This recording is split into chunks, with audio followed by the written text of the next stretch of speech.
It's Monday night. It's 7 p.m. on the East Coast of the United States. What is it on the West Coast?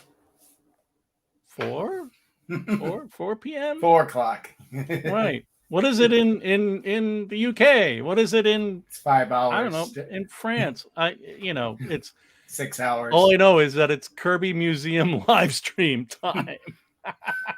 And we don't abide by any time zones. Well, yeah. I mean, we schedule it, but then that's it. All right, what's happening? My phone just went bing bong. I guess it's because of the stream. Let me turn these things off. Turn off my volume or something. Oh yeah. Oh man. Anyhow, hi everybody. Hello for the second installment of. Well, it's the first installment of Captain America in the 70s. Well, yeah, so it's the first installment of Captain America. Well, it's the second installment of our live stream.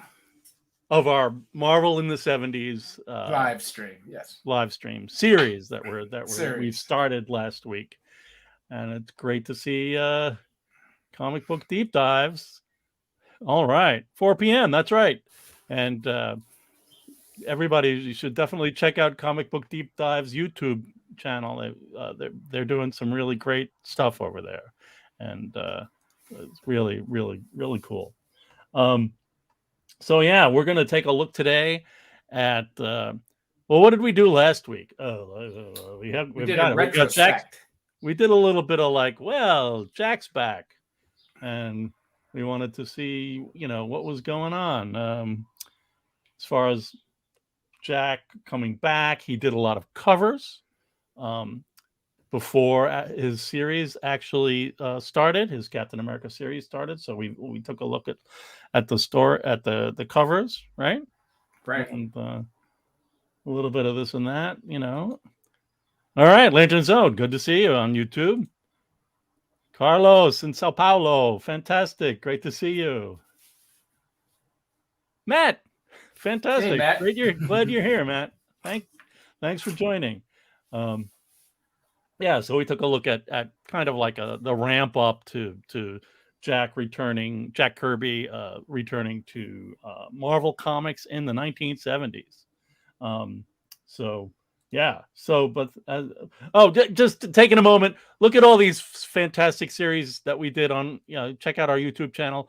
Come Andy, The Losers, the Speak Out series with extra fun goodies. The first issue. What? it's the comic book series known as First Issue Special. Okay, the One Man Army Corps. We looked at the Jack's Demon comics. We took 26 hours and streamed over a 3-day weekend. And back in 2020, it's gobs. Let me tell you, there's gobs of video about that we've done about Jack Kirby. We've done and more to come. Tours. And more to come. We've done walking tours. We've done pop-ups. So we also did the Summer of the Fourth World, which was incredible. That was a great time. 2020, yeah. So, and where is my mouse? I agree with you, Nathan, on YouTube that the 70s Cap is underrated. So we are going to take a look at that. And so here, shall we start? Please. Okay, enough of all this ramp up. We are the Jack Kirby Museum. Go to jackkirbymuseum.org, kirbymuseum.org, and check out our website. So I've got a little bit of a ramp up here as well, just to give some Captain America context. Simon and Kirby, their Captain America was a huge success for Martin Goodman in 1940. They did 10 issues. It spanned from December of 1940 to 1941. About a year, 7 covers, 38 stories, 500 pages. Jack Kirby is 23 and 24 years old. They go off to DC National and do all kinds of wonderful things. They invent romance comics. They do all kinds of wonderful things. And then the comic book business explodes and dies, kind of. So they're struggling. And in 1958, Jack Kirby finds himself in the position of going back to Martin Goodman and discovering that the line is about to be canceled, and the research points to Kirby being instrumental in changing Goodman's mind, because Kirby was such a success that he convinced Goodman to head off into science fiction and fantasy, mostly science fiction that Goodman did not like. Felt that it didn't sell for him, but Kirby made it happen. And so he basically saved the comic book line there. And then he started a blitz. He knew what was going on with superhero characters in Archie Comics and over in DC National.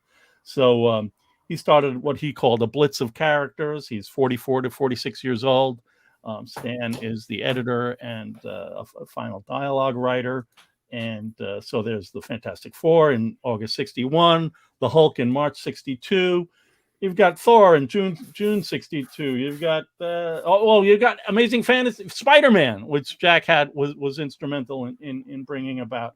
Although Ditko made it popular and successful. Let's just, I'm not going to take away from Ditko's work on Spider-Man. But Thor, Spider-Man, and Ant-Man all in the same month. Then a few months later, Iron Man. A few months after that, March 63, you've got Sergeant Fury. And then in July 63, the X-Men and the Avengers. I mean, that, there's an interview where somebody says, that was an exciting time, was it? And wasn't it? And Jack is like, yeah, it was desperate. It wasn't exciting. It was desperate. He was trying to build a career, build his career back, and make things happen. But then after that, what happened? There's this Captain America comic, August 63. What do we know about this comic, Tom? Captain America's in it? He's a fake. It's just like some acrobat. Oh, right. It's just like the Hulk and the Eternals. That's not really Cap. And then January 64, they do bring back Cap. Some people say they were Stan and Jack were inspired by possibly the sales of that Strange Tales comic, and possibly by something to do with the assassination of President Kennedy and a little patriotism. Who knows? And then they decide to fire up a series. August 64, Tales of Suspense 59. I can imagine buying all this stuff off the stands. I did not. I'm younger than that. That's before that. Before our very time. Exciting, right? It's before our time. Yeah. So again, January 68, Cap gets his own book.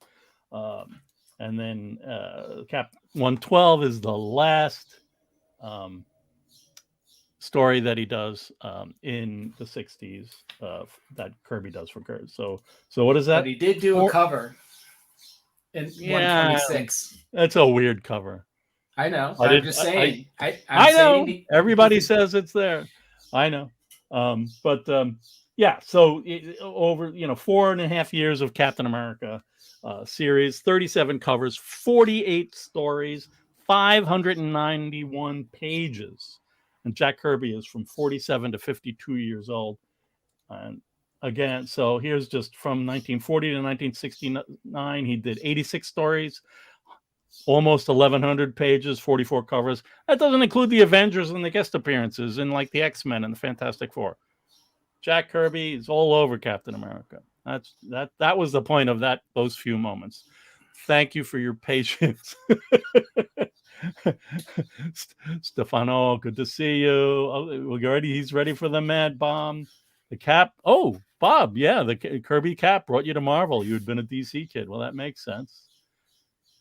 Mike, you do need to read that fake Cap story. It's Mike Cicchini, fellow Kirby trustee, a Kirby Museum trustee. Great to see you, Mike.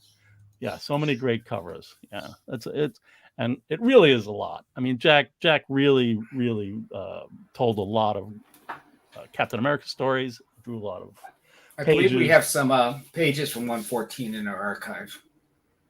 We might. 114? I believe so. Strange Tales. Oh, yeah, we do. Yeah. All right, so then, well, what's this all about? Oh, that we can Thanks for the wow, Lanterns. Do you want to put us up? You know, we haven't showed our faces since we began. Just saying. Do people really want to see us? Hi. Hi, everyone. It's us, your pals. We'll go over here. All right. So yeah, sure. Well, you're the admin too. You can like step in, can't you? Like, can't you make? Yeah, I can, but I didn't want to step on your toes. Yeah, that's what we do. So yeah, so in September of 1975, we had seen Bullpen Bulletins. Jack is back. He's gonna do 2001. He's gonna do Captain America, and then this happens where we get this ad at the end of the Tony Isabella, Frank Robbins, inked by D. Bruce Berry comic, which is we've got the great, just Kirby like bombast from the, doesn't it remind you of the stuff that we used to see at the end of the Fourth World panels and stuff?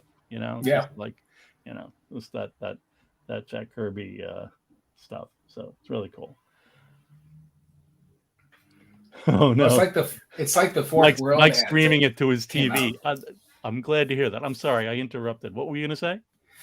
It's like the Fourth World ads that came out before Jack arrived. Yeah. All right, so here we go. It's October 1975. You're heading over to the drugstore, Tom? Keys Drugstore. Keys Drugstore in Rochester. Yeah. In 1975. and there it is. Yep.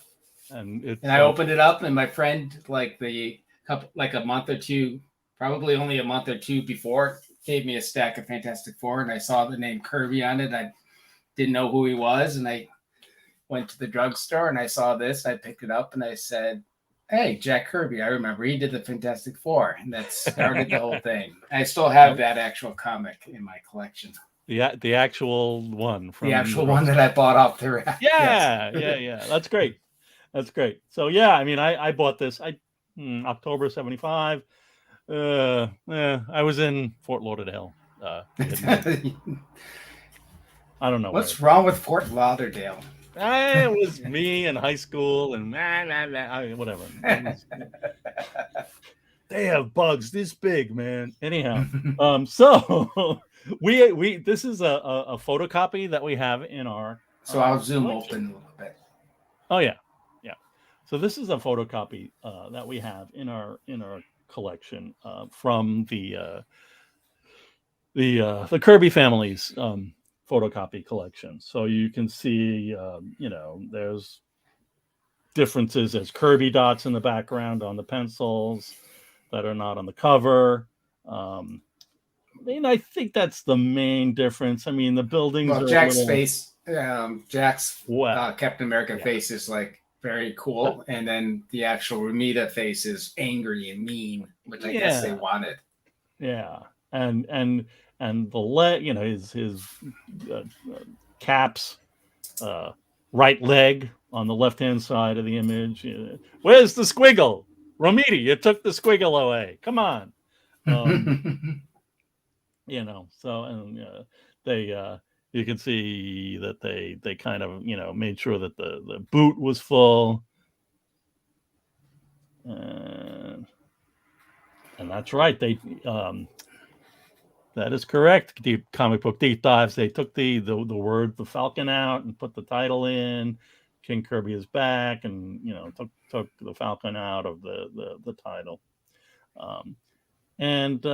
But there's a lot. There's another difference too, but I'm going to show. We'll talk about it in the next slide, because we have this other thing that we scanned. So there's the photocopy that we were just looking at, and then we have this that you scanned at a convention a few years ago. Yeah, which is pencil art, right? Yeah, and it looks like it's been, the art has been expanded to the left and the right. You can see, this is, I don't believe this is Jack over here. No. Or this. And you can see them making sure that Cap's knuckles are more realistic or something. I don't know, more defined. Right. Yeah. More realistic, I'd say. Yeah. What I don't know. That's a weird word to use. More, but giving him like because jacks are a little more just kind of like regular cylinders of some sort, and they kind of change that. But the other thing that's really interesting about this to me was that we've heard, and I don't know where the information first came from, but it was that this cover was originally inked on like 6 layers of acetate. So that's why you had this pencil to be able to scan, was that John Romita probably did this supposed fixing of like the knuckle and added the buildings and blah, blah, blah, and then inked it on acetate because it was going to be a 3D something. And that kind of proves what this stuff is. This looks to me like, layers for 3D stuff indicating. Yeah. Don't know for sure. Like registration for the overlays. Yeah. So I think that's it's interesting. I don't like the over Romitification. I just made a word. Wow. I know. And it's recorded. Forever. So, look at me. Yeah. But you could see on the bottom, it says it would and could destroy the United States. Quote, mad bomb. With a very special, and then on the right, it says with a very special surprise guest star. Well, that's not what ended up happening. Oh, look, we zoom in even more. Who made these slides? Yeah, so there's even closer, so you can see that the signature is there. And again, this is not Kirby stuff. This is just, but you could see what Kirby, the editor, indicated as for the cover copy, and it ended up like mad bomb. It could destroy the world, and then it said what King Kirby is back or something. Yeah. All right, Stefano's writing a paragraph here. Okay, we'll put it up. That's right. Oh yeah. During his tenure at Marvel from 76, Jack's work was heavily reworked on the covers, far more so than it had been during his time at DC. Romita's corrections can be seen without a shadow of a doubt since the first issue of Captain America. Well, we actually did a show about bicentennial battles on July 4th a few years ago. Remember that? Yep. Yeah. And there's like, this great spread of like Civil War horses and caps at the bottom, kind of like holy moly, here come the horses, the cavalry, and you can see that like Romita like fixed the cap's wings, the wings on his yeah. And it's like, really, what's the point? Like is it you need the good thing is do. The good thing is we have so many photocopies of this period that at least his original intent is preserved in some way. That's true. Yeah. So, yeah. So, so that's that. So let's head into the world of the story a little bit. What are we doing? We'll do that. You're getting me dizzy. I know. I'm sorry. So, if you've seen our other shows other than yesterday, I started doing these things a little differently, where I'm the first thing on the screen would be the thing that you would see if you looked at the comic, and then if we have something else, well, like it's kind of indicated by the big space on the right hand side. Well, something's going to pop up, and it'll be interesting. So we're going back in time. Yeah, we go back in time instead of starting with the pencils like I used to do. Forward in time. Which was going forward in time. It's that you've got it. So here's the splash. Looks fine. And then here's a photocopy, and you can see at the top where it says Roy, please return, and then over here it says glad to, nice art, lousy dialogue, Roy. And then this ended up back in Jack Kirby's house. I don't know. like, what's up? It's just so mean and weird. I think the word is that Roy, from my readings preparing the show, that he regrets using the word lousy. Okay. Yeah. So Lantern Zone said, yeah, it was more of a famous cameo. Well, it was he's in a few pages, man. I had to make the choice, Lantern Zone, about this special guest star. He's like, it's not just like a walk on, how you doing?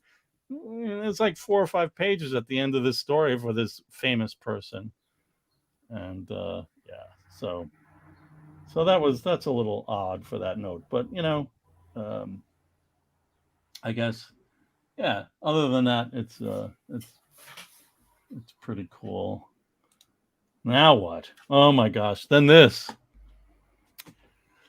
So here we are. We've got, Cap and Falcon. Oh, let's arm wrestle. Who's stronger? The guy with the super soldier serum or that other guy? Whatever, And I guess they're in they get in they get zapped by something. And then they get zapped and they start like, I'll break you. And it's like, try it, Whitey, just try it. And then they start fighting. And, it's upsetting. And, but like, we look at the pencils, there's, Jack has, upon his return from a highly exciting trip to California, Captain America relaxes in the company of 2 close friends. They've completely changed it to do like continuity from the last issue. The trial of the Falcon is ended. The memories put out of the minds of Sam Wilson and Cap. Like, really? Why? Like, was that, And then it's like Lila, she's like, Jack has her saying, of all the ridiculous games for superheroes to play, if your fans could see you both, they'd vote you babies of the year. And that gets changed. I don't know how you clowns convinced me to make lunch for you or make coffee for you. So, I mean, everything but Cap's word balloon has been changed in this first panel. And then Lila brings the coffee over, and Jack has her saying, it's chow time, fellas, break it up. But of course, she's got to say, take this stuff, heroes, before I throw it at you. It's like, what? Okay, like, she's supposed to be feisty. How dare she just be, helping the guys? So I don't know. Yeah, Baby of the Year t-shirt in the museum merch store. Yeah. Good idea. It'd be fun to read this whole issue just the way Jack wrote it, instead of all the edits. Yeah. I mean, there's just a few things, and there's one that's really kills me, but we'll get there. So they get into they start fighting. Then what happens? Oh boy, yeah. So we actually, well, all right, we're gonna go. So they're still having at it, but somehow they break out of it. Now Lila's in trouble. She's getting zapped, right? And she's got a knife. And Cap is great. Disarm her before she injures herself, rather than, she's any threat to them. But that's Jack. That's Jack. I know, I was thinking that when I was reading it. Yeah. And then a brick comes through the window, and then it's like, stay with Lila. I'm going out there. But then let's take a look at this original art. It's beautiful. You understand why Jacoya is a favorite. And just looking good. And then we have our pencils. Is there any text changes in this? No, one? I don't think there is. Yeah, that's not something I noticed for this one. Yeah.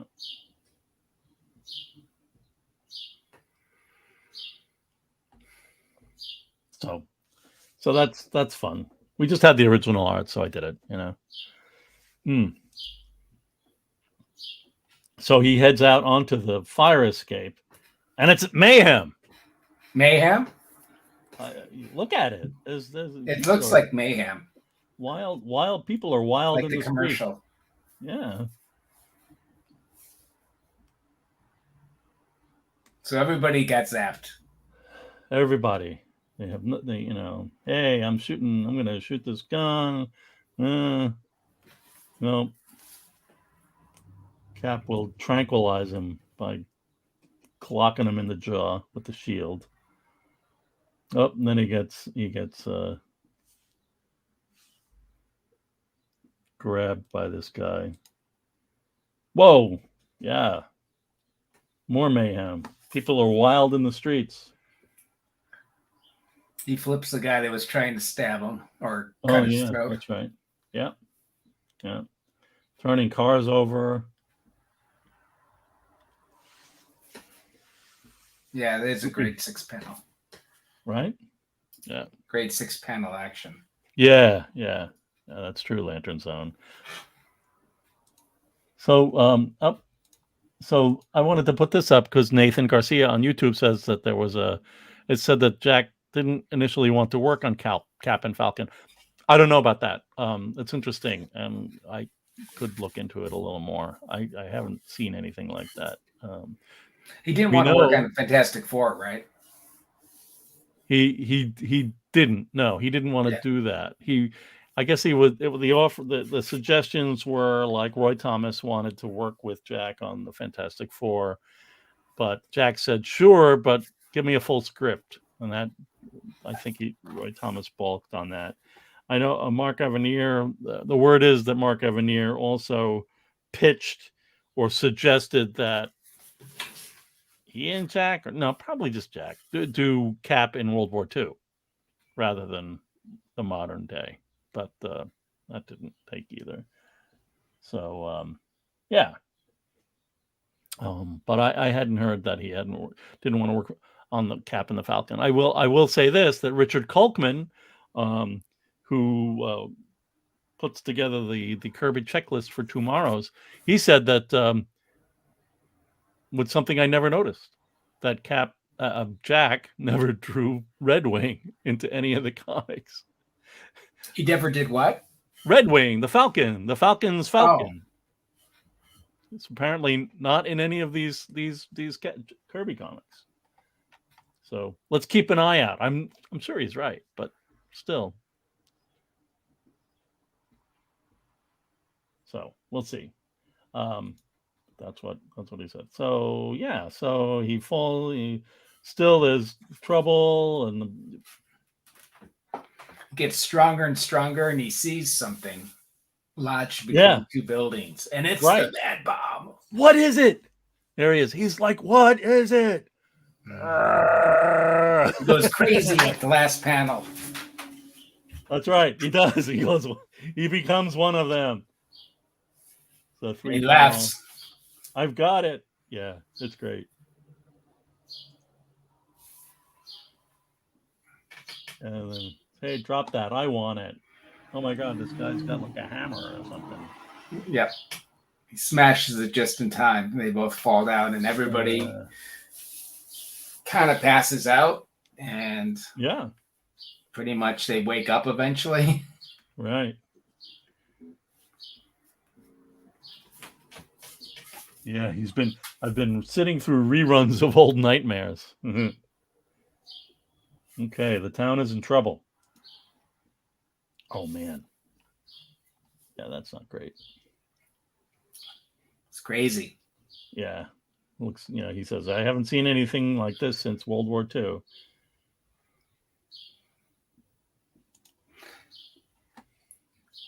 And we do have a nice photocopy of that. There's that misspelling in this one, right? It's coming. Oh, okay. So up here we have Captain America rises shakily to his feet and realizes how sorry he has underrated the situation. What? Over here, you can see it says, well, there we go. Captain America rises shakily to his feet and realizes how sorely he has underrated the situation.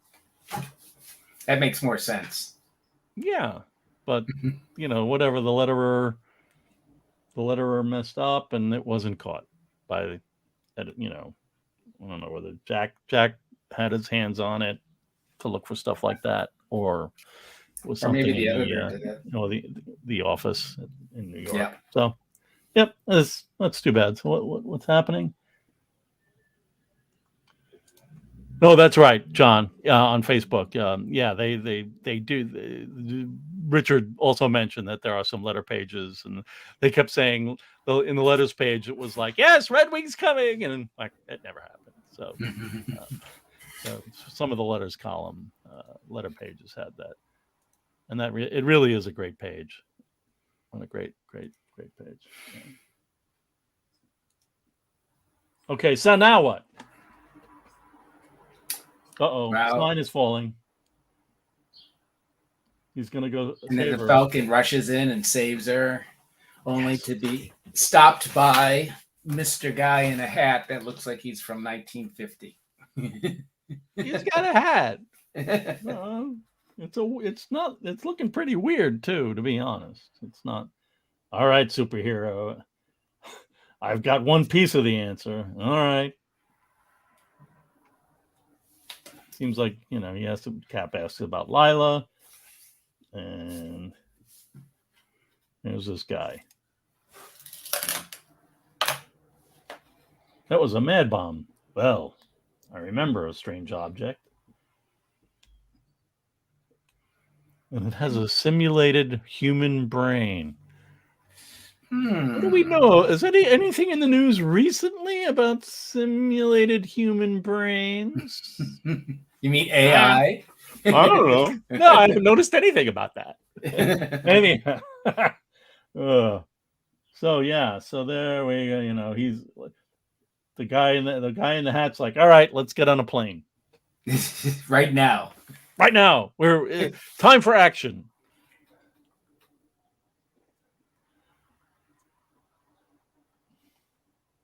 So they fly off, unknown destination.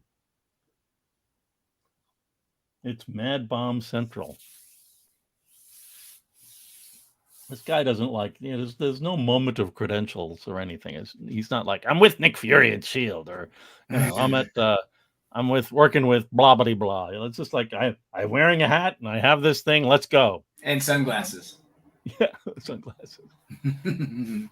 I trust him, wouldn't you? Sure. All right. So they land. So then it's like, well, this is where we part company. We'll see you.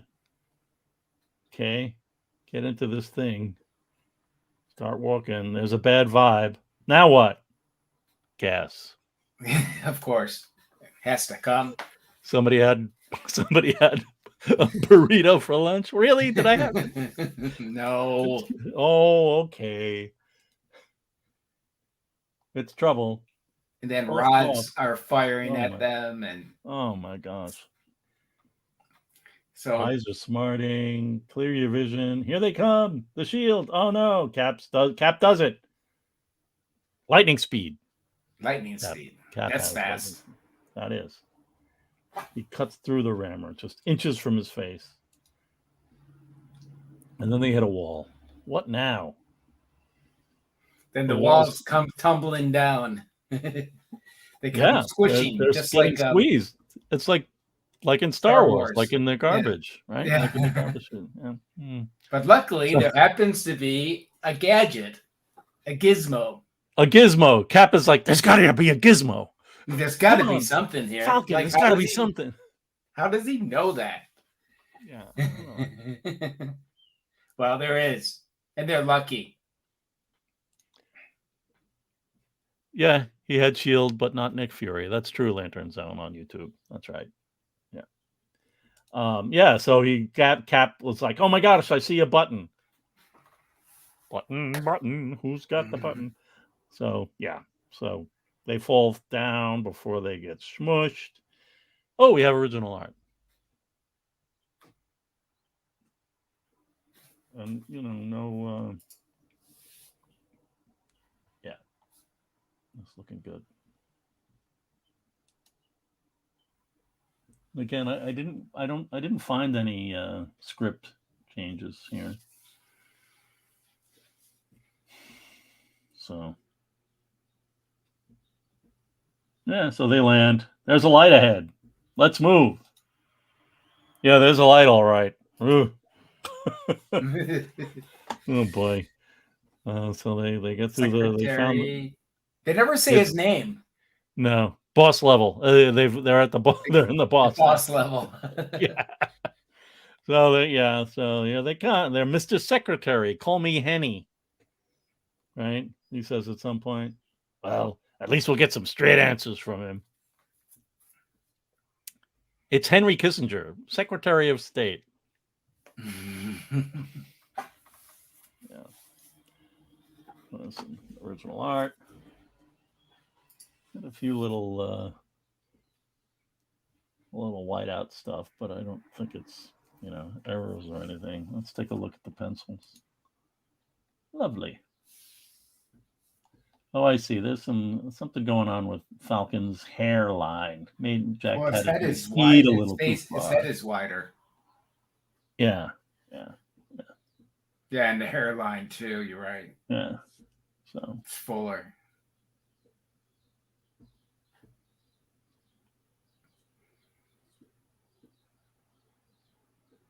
All right. Otherwise, it's pretty close. Looks good. Yeah. Yeah. And then now, okay, I'm angry enough to tackle 100 hurdles. Back off, Falcon. I'll handle this. And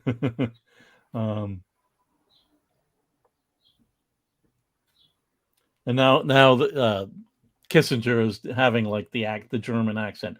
That's right, boys. Jack loved doing that. Yeah. Cap is like, 90-pound weakling could do this if he was ready to blow his top.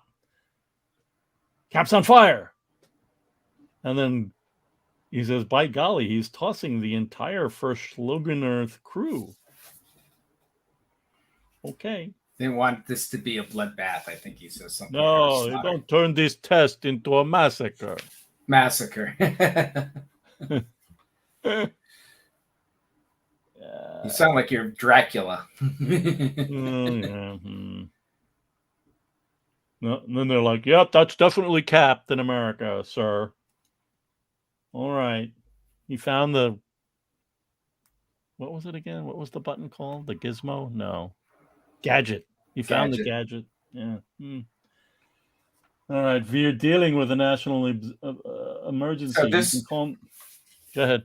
So this was a test, obviously, to make sure, because it's a conspiracy going on, and they had to make sure that they weren't just faked out, dressed up like superheroes. Right. Oh, Mark Boyd on YouTube. He ended up with most of these issues from the grocery store 3-packs. I remember reenacting this run with my Mego Cap and Falcon action figures. That's great. That's great. It's fun. Yeah. So right. So Henny says, "Yeah, there's a mad bomb. Why? What do you need us for? The reason is I can't tell you why. But let me show you this tape that I have. I've got some video. The first mad bomb we discovered was Peanut. It caused trouble to a small town Well, it looks like a little bit more than small problem.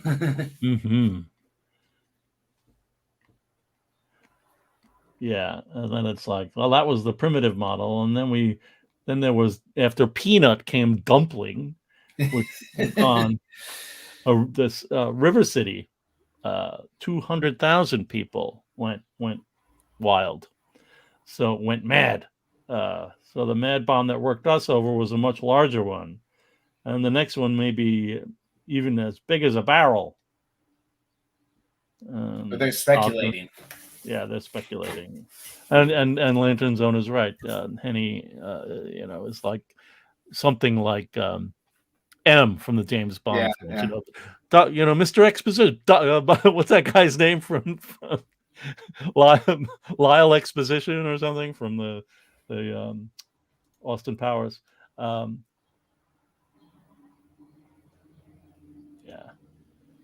Stefano says the mad bomb concept was juggled and unraveled along various issues between twists and turns, And like a new James Bond movie, arriving at the final scene of confrontation with the opponent without firing a shot.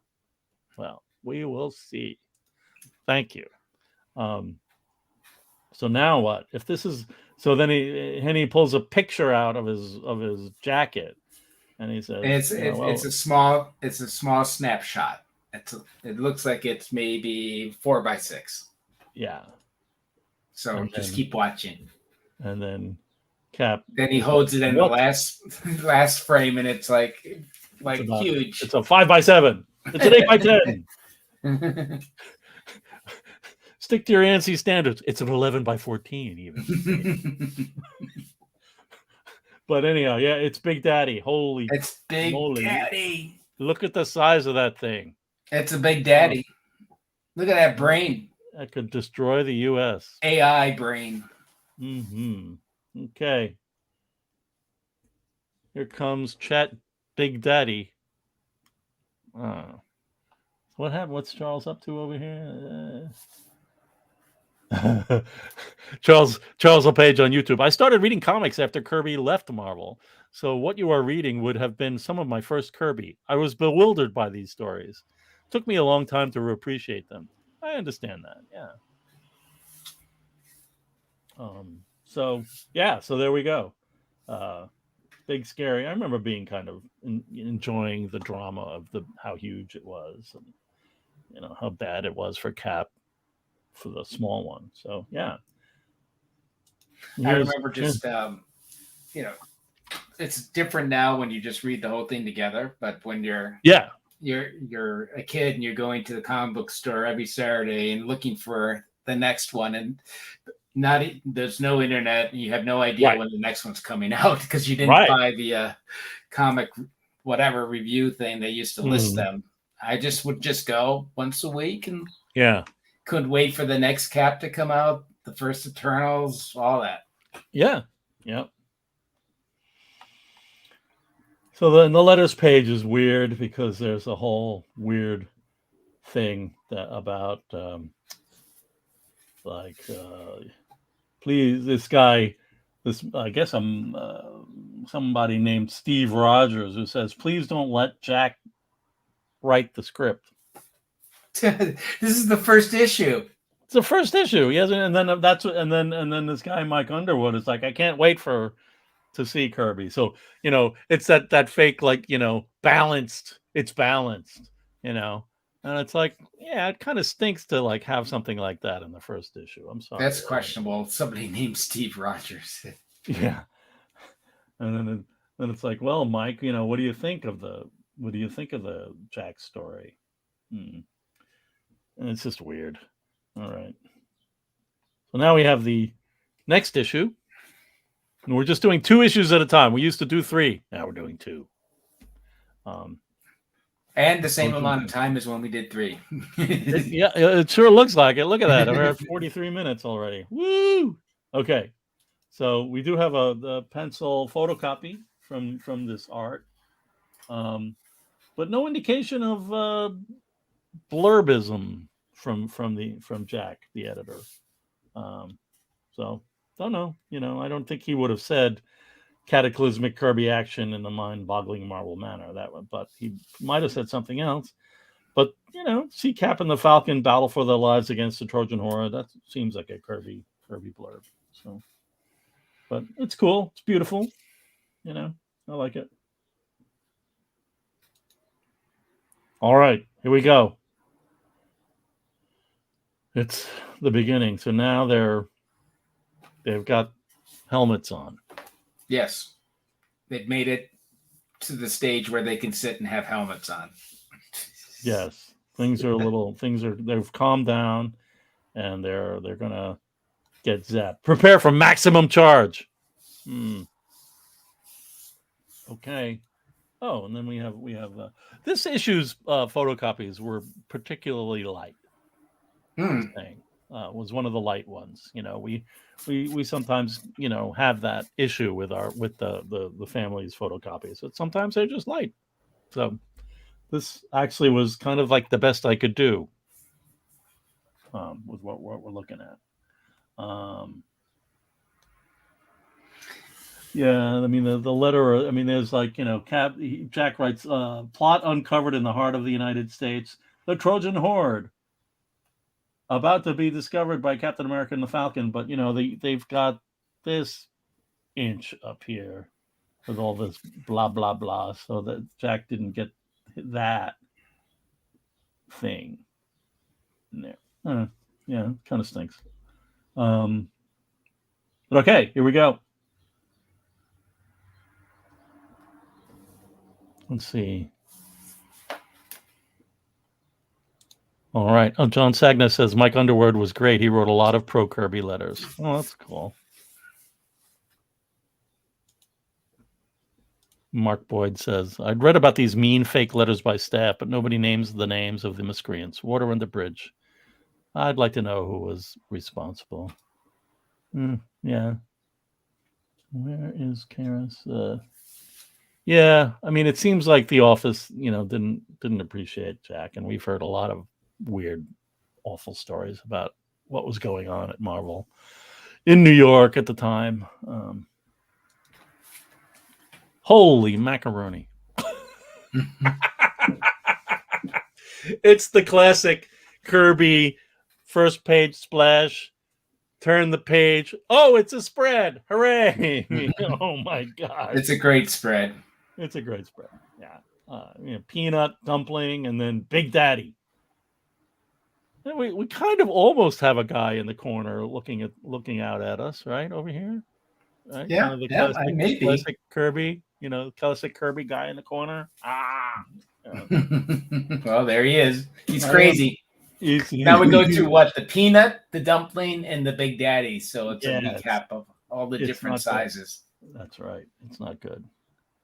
And the Big Daddy is strong enough to make the whole United States mad. Mm-hmm.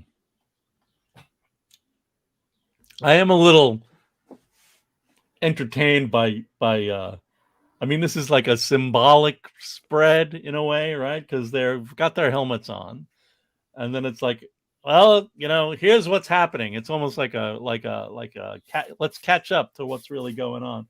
And Cap's got that word balloon. We must stop it. We must. Like, yeah, okay, we get that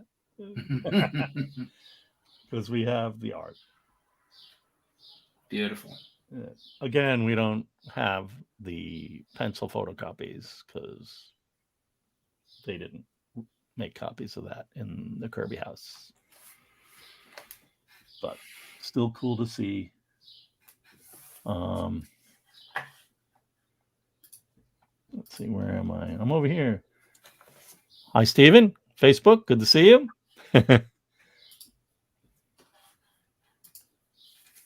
Yeah, the KRS on YouTube. The man with the Kirby denim jacket. I know, we know. Yeah, it seems that they really thought that Stan and Roy were the end all and be all, and that they didn't really care for Jack. But, all right, we're moving on. So we're back to their helmets. Fire away, and this is the idea is that it will immunize them against the mind waves of the mad bomb, right?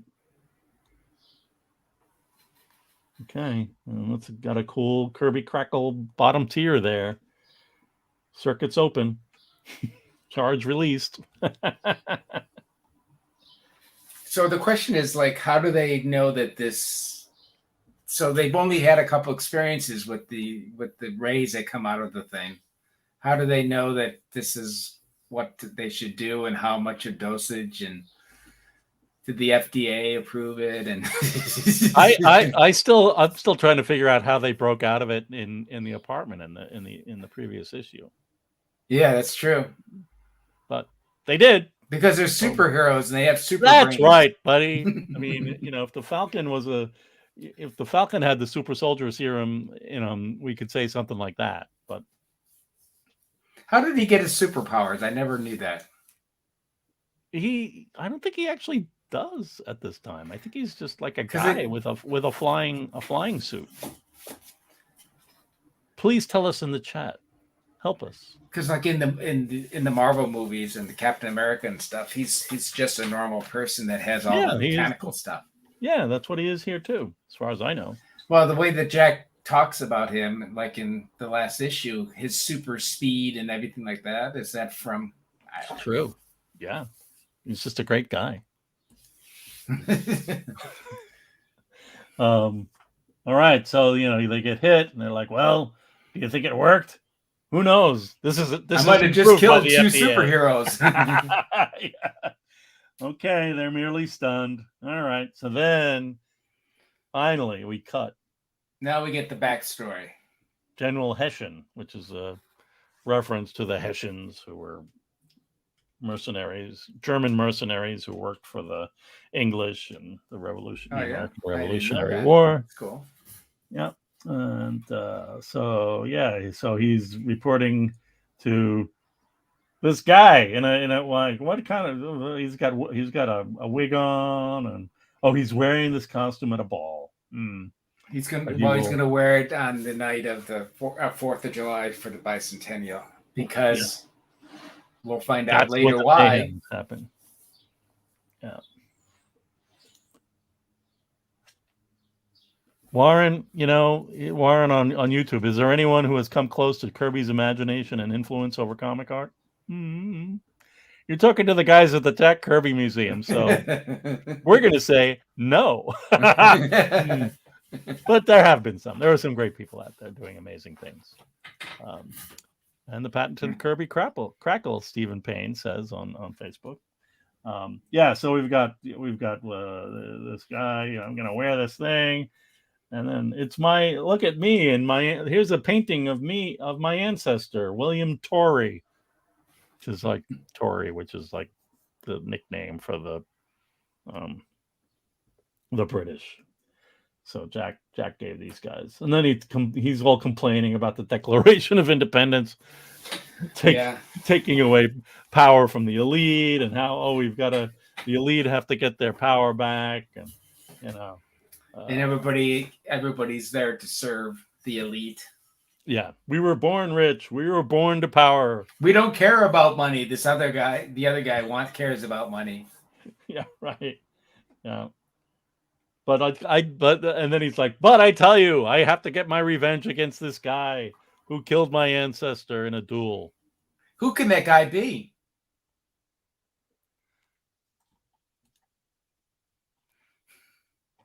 Stephen Rogers of the Continental Army. Really? Well, Warren, it's great that you agree with us. The answer is no. Yeah. Sorry, Tom. What were you saying? Nothing. Go ahead. Oh, no. Just, yeah. I just was going to say that Steve Rogers eventually becomes Captain America, scrawny and everything. And this one, it looks like a normal person. That's true. And he mentions that he has a descendant who is, what is it? But he has a living descendant, a despicable weakling who was rejected. Yes, by World War II. And then he disappeared 30 years ago. Doesn't know about the iceberg and the super soldier serum. Or the Vita rays. Wait a minute. I forgot about the Vita rays. I don't know. It's too much. So now these guys are taking a break. And I had a dream. I like Falcon's line. I dreamt my body was supplying power for all the lights on Broadway.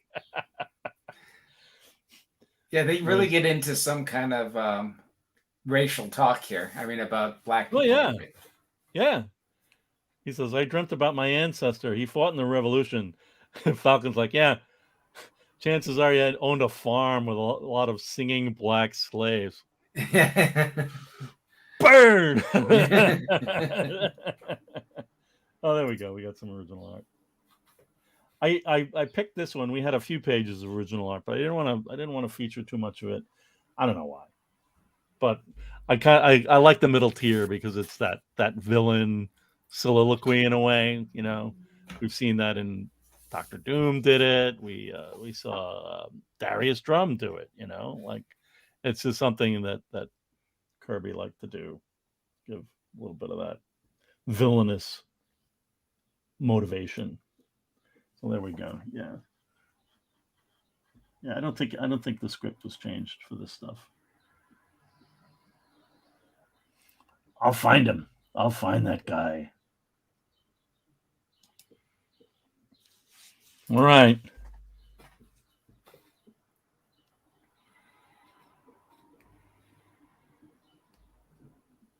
They're like, yeah, well.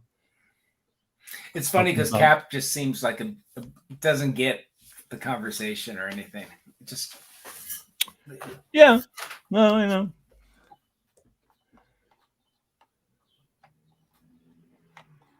Where am I? Okay, yeah, I mean, but Cap is like, yeah, well, we turned away from injustice, but it's, we're still, going on a process here. And then Falcon's like, yeah, no. Not really. The bicentennial battles was good for that stuff too. So, okay, the doctor comes in. How you doing? Well, okay. Everything's fine. You've been tested. Okay, you're immunized against the mind weapons. So here you go. Get your what is it? It's like, they're in some kind of. So they're ready to go. They pass like the physicals and examination, and they got immunized against some of the mad bomb vibrations, I guess. Yeah.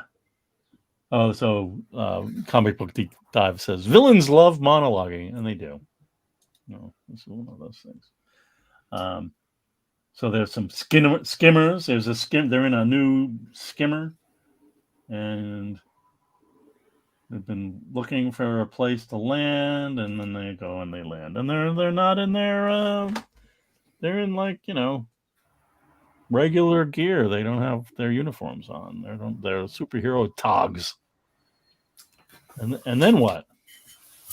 A giant. Yes, a giant. It's true. Lantern Zone, this is absolutely right. It's a great moment between the two of them. They feel like real people. Yeah, they do. When they're talking like that, yeah, it's pretty good. All right. It's a giant. It's big, real big. And he's throwing a rock at them. And they crash into him. And they go down. Womp. And they say, we should be demolished. But they discovered that the rocks are fakes. Yeah, what's interesting about this? It reminds me of the Harrys in Fourth World, how they had all the fake rocks and stuff. They were all made out of rubber. Right. They can move them. You're right. The what was it called? The way, the something way, the causeway that it was all hidden. Yeah, I can't pull it up. So the giant is like, oh look, he's got hurt, and he seems a little childlike. So what's going on there? And then okay, we got a guy in a goofy helmet. All right, you guys, he's just a freak from our labor pens.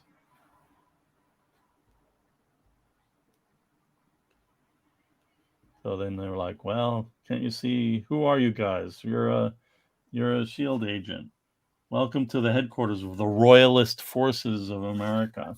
Yeah, the Royalist Forces of America. Okay. Look at the size of that guy. So they use stun guns. They tase him. And they get him back in. The giant. Uh-oh. Sam is not happy about getting any treatment. So he fights back. And Steve picks up. He doesn't like treatment. No. All right, the prisoners have taken a gun. Those prisoners have a gun. And they know how to use it. I heard you, brother. So they fight, and there's more fighting, and then somebody's got to drop on Steve. Gonna put a pistol up against his head and saying, "Nope, someone's trying to get your attention." So that was great. This is great.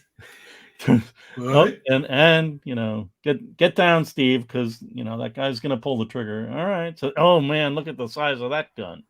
All right, ouch. It's not a normal gun. No. A strange new weapon guns them down. And then they get hit by the mind waves. Yeah. It's a beautiful 5-panel layout. Guy, how you doing, man? Good to see you. Hi, Guy. The power and it's really good. So they fall. They scream and they fall. But wait, weren't they immunized against such things? Maybe not. Let's read the story. All right, they get drag them off and bring them. Drag them off. They're perfect, superb physical specimens. They'll be great in the work camps, and if they don't pass turn it, then they'll go to the laboratory. They're gonna do. I know that the last panel. Yeah, that's great. So make it fast. We've got a schedule. We've got foam rubber builders. The military, they're off drilling, and then they get in, and they're like, well, yep, good thing that thing we didn't have get affected by the mind waves. Now we can see what's going on. Oh, and then there's these guys in the labor camp dudes, and it's like, oh boy. Some kind These are all of large stockade. Yeah. They're like what? They're the results of the experiments or something that they're doing. Yeah. Well, I didn't want to say what it is until it shows up in the story. Well, I didn't say what they really are. I know. No, I know. We'll find out. It's a cool page, though. I mean, yeah. Jack could really draw these mutant kind of people really well. Yeah. They talk Andy World. Oh no! Yeah, it was like my anniversary on LinkedIn today for Kirby Museum. How did you determine that? Is that the actual date? I put a date in for the actual date of when it was incorporated or something. So thank you. Yeah, the pencils are great, Guy. Yeah, it's good to see you, man. All right, we're gonna keep going. All right, so then what? Oh boy, looking for room service. Come on, man.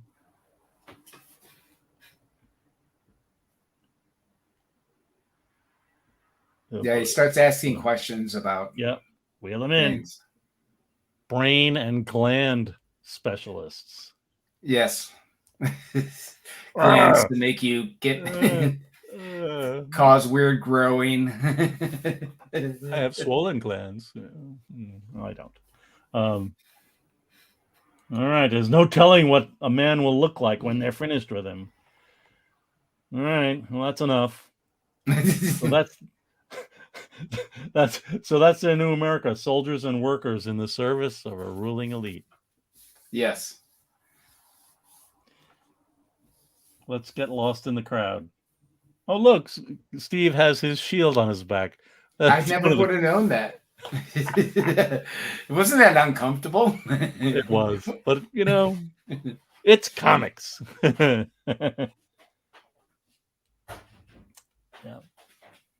All right, they have to deal with Captain the Falcon now. Here we go. We're not going to get any prefrontal lobotomies or glandular changes. All right, we're all suited up. Let's head out. Okay. It's the world of 1984 is coming next. It sure is. It's like Warren's wings. You mean the angel in the X-Men KRS? Yeah. It's like, yes, I my wings are right here under my trench coat or what? Yeah. It's comics. So Cap is like, let's put an end to this rat nest of rats. Okay.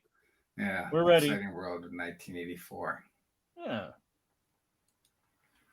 And then there's another weird letters page where Kim Thompson, who ended up working at Fantagraphics, he's like, please don't let Jack Kirby edit and write Cap. And they do say, why don't you read it first? I mean, in all fairness, why is a letter in the comic? Fair and balanced. Anyhow, so yeah, so that's the weirdness that was going on. So that's it for the two stories. Oh no. I use because comics as an excuse for anything now. Not everything, but hiding the shield under your yeah. Well, that could be another t-shirt. Yeah, that's right. Oh, you're welcome, Mark. Mark says, love this stuff. Thanks for everything you guys do at the museum. We love it. Thank you. So yeah, so that was those two issues. An hour. Oh, I guess I had the Intro. The history of Cap and Jack Kirby there at the beginning. That took up some time. So next week, look at this. It's 1984, and then Kill Derby. Because I think the movie Rollerball had come out, so we got. Oh, really? Yeah, that makes sense. We've got to have Cap on a skateboard in some kind of skateboard battle arena. It's going to be great. So, comic book deep dives. Again, you're welcome. I appreciate it. Glad you enjoyed it. Comic book deep dives. And KRSJ, I don't know when our next in-person event is. We're going to be doing some conventions, but we haven't nailed down a pop-up schedule yet. So, you know what? I'll say this. We're going to do something on the birthday, August 28th. Around then, whether it's a weekend day or probably on the weekend, close to August 28th, maybe August 28th itself. It was really fun last year, right? Yeah. We did I came down for it, and we drove around. Yep. Yeah. We did a live stream. The Nassau County that was fun. We did a really fun. Yeah, that was fun. It's all on YouTube. The Brooklyn guy. You could check out the walking tour from 2022's birthday. There's like where he lived in Brooklyn, the Lower East Side, and Nassau County. I think there's 3 separate videos, and yep, they're all fun.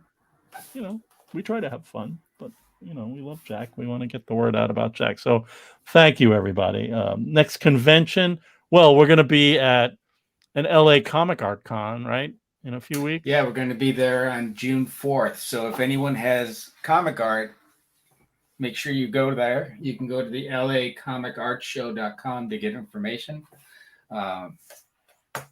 Andy Kubert will be there, and Mark I can pronounce his last name. Texiera. Yeah. And then I will be down in Texas the weekend afterwards. I think it's like I don't know, whatever that weekend is afterwards, to scan comic art so if anybody's in the Texas area, you should let us know. Maybe I could scan some stuff right by the Dallas-Fort Worth kind of like airport south of there. Mark Boyd says he loved walking over the Williamsburg Bridge to that pop-up a while back. That was our first pop-up, man. That was like so much fun. We had that big printout of the Silver and the Galactus Marvel Mania art in the window. Yeah. People were like on the bus going over the bridge, and they're like, I got to get off this bus and see what's going on there. That's great. Such a great location. Yeah, we had fun. That was really one of the better ones, without a doubt. Just like a week or 4 days or something, I think. It was at least a week. It was a week. I remember because I came down like several days before, and then I came back down for the closing. Oh, this is great. Deep House Gent. 1970s Kirby Cap has absolutely no equal for the high-level oddball fun. I often reread that Cap annual where he fought the space vampire. Never get tired of discussing Kirby. I can't wait to cover those 2 annuals. I The know. Magneto one and the thing from space. I can't wait. I'm really looking forward to those. All right. Well, let's just talk a little bit. Yeah, help build. We are trying to build our get our collections website together. There's a link if you could go to our website. I don't have it here anyhow. Oh boy. But yeah. So we Tom's been working really hard. I worked a little bit making this fantastic database, pulling together all this information. Information that we've researched, taking stuff from the Kirby checklist, comics.org, Mike's Amazing World, and combining everything and correcting a lot of that stuff and too. Correcting a lot of stuff too. And so not a lot. There are errors. Yeah, everybody has errors. Yeah. And what else is nice is that we have, since we've been scanning the comic art, we have the backs and fronts, so we also can get the comic code dates that help us date that nobody has. I mean, this is unique content. Yeah. I think that first pop up was 10 years ago. Woo. 2013. I thought it was early. It's earlier. How many years? 20. Could be. Yeah, so part of it is also a digital archive of everything we've scanned. Probably around or over. I haven't gotten through everything yet, but 7,000 pages of art that we've scanned. Yep. So since 2006. Yeah. Who had that crazy idea to scan all the art? You did. I did. I did because I just saw an opportunity. It's like, this stuff is great. Right. All right. So yeah, just look at all this fun stuff. Catalog. Yeah. So this is these are mock-ups and a concept for how the archive could work. So this would be like a digital way of finding information, and then probably with detail pages that have a small size thumbnail. But the gallery is a section. If you click the next one. Oh, I just wanted to I'm so glad that you included my favorite series, which issue is special. Well, it's because alphabetically it's the first thing. I know. Okay, so here's the next one. Yeah. I didn't get that. Could you try? Oh, Siri, jeez, stay off of our stream. She's such a pest. So this is an idea for a gallery where you could. We would highlight historical pieces that could be zoomed in. And I used to have a website called What If Kirby. So it's kind of same inspiration where you could, if you ever were on the site, you could zoom in, look at information, and we may have commenting, but I'm not sure yet. Right. No, it's very cool. And I just looked it up. The first pop-up was called Prototype Alpha. And I put in Prototype Alpha, Kirby Delancey, because it was on Delancey Street. And yeah, it was 2013. Wow, 2013. I know. 10 years. It actually seems longer ago to me, but I know. And we were kind of encouraged into that by James Romberger and his son Crosby. They helped us out. They were like, "There's these people. They do pop-ups on the Lower East Side. You got to." Then we reached out to them and helped us. They helped us with our first 2 pop-ups. So that was nice. All right, so become a member. We have memberships. I have somebody I have to call. Somebody's been leaving phone messages about being a member, but can't do PayPal. So I will call you, I promise. We have a gift shop. You can buy shirts. Don't stand up, Tom, because you can't buy that shirt. No. Black shirt. We have a lot of fun shirts and pins and so on.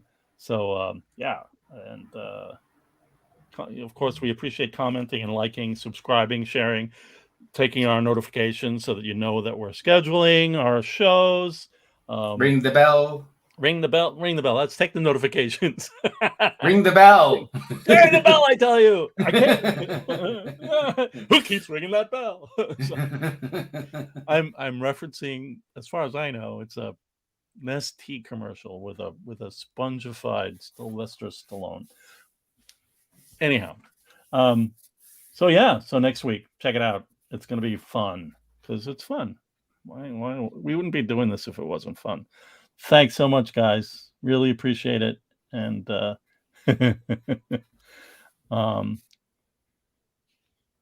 right, KRS, that's great. Thank you.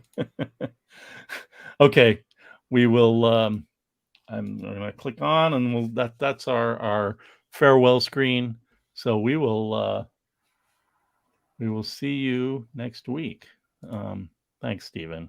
We try to keep it entertaining. All right, so take care, and we'll see you soon. Bye. Bye.